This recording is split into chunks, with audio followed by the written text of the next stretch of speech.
তার প্রায় ৪,৫০০-এর অধিক নেতাকর্মী খুন ও গুমের শিকার হয়েছে এই ভোটাধিকার প্রতিষ্ঠার লক্ষ্যে।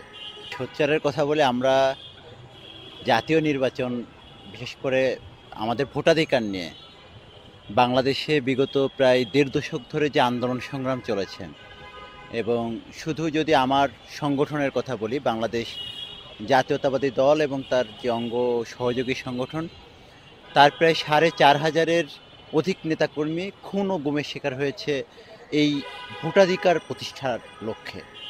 সুতরাং আমরা বিগত ৫ই আগস্ট ছাত্র জনতার গণ অভ্যুত্থানের মধ্য দিয়ে এই যে বাংলাদেশের উপর চেপে বসা দীর্ঘদিনের যে ফ্যাসিস্ট স্বৈরাচার সরকার, তার পতন নিশ্চিত হয়েছে। সেটির পরে আমরা বিশেষ করে তরুণ যারা, আমরা যে লড়াইটি চালিয়েছিলাম বিগত দিনে, জনগণের ভোটাধিকারের লড়াই, গণতন্ত্রের লড়াই, আমরা অধীর আগ্রহে বসে আছি যে এই বর্তমান অন্তর্বর্তীকালীন সরকার কবে সেই ভোটের দিনক্ষণ ঠিক করবে, জাতির সামনে সেটি প্রকাশ করবে। এখন পর্যন্ত আপনাদের মতে কতটুকু সংস্কার হয়েছে? অনেক ১ বছর পার হয়ে যাচ্ছে অন্তর্বর্তীকালীন সরকারের। সেই সংস্কার বিষয়ে আপনারা কি ভাবছেন বা কি দেখেছেন?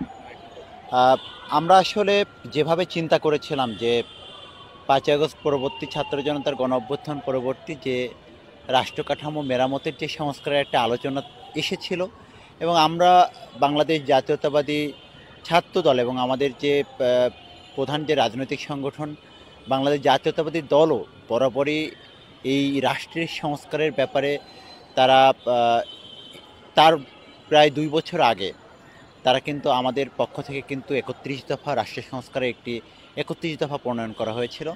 আমরা দেখতে পেলাম অন্তর্বর্তীকালীন সরকারও আসার পরে রাষ্ট্র সংস্কারের একটা আলোচনা সবার মধ্যে আসলো, সেটিকে কিন্তু আমাদের পক্ষ থেকে আমরা স্বাগত জানিয়েছিলাম, এবং স্বাগত জানিয়ে আমরা দেখেছি যে যে জাতীয় ঐক্যমত্য কমিশনগুলো গঠন করা হয়েছিল, যে সংস্কার কমিশনগুলো গঠন করা হয়েছিল, সেই জায়গাটাতে বিএনপির পক্ষ থেকে বরাবরই সেই সর্বোচ্চ সহযোগিতা কিন্তু করা হচ্ছে। কিন্তু আমরা যেভাবে আশা করেছিলাম যে একটি দ্রুততার সাথে বা সকলের সাথে যে আলোচনাটা হচ্ছে সেটি আরও বেশি কার্যকর করে আরও দ্রুততার সাথে যে কাজটি সম্পন্ন করা যেত, আমরা সেটিতে মনে হচ্ছে ধীর গতি। তো এটি আমাদেরকে অনেক হতাশ করেছে যে এত ধীর গতি করে আসলে রাষ্ট্র পরিচালনার জন্য এত সময় নিয়ে সংস্কার কার্যক্রম করা, যেটি ইতিমধ্যে এই অন্তর্বর্তীকালীন সরকারকে কিন্তু সাধারণ জনগণের কাছে বিভিন্ন প্রশ্নের মুখোমুখি করতে বাধ্য করেছে এই সময় বা কালক্ষেপণের কারণে।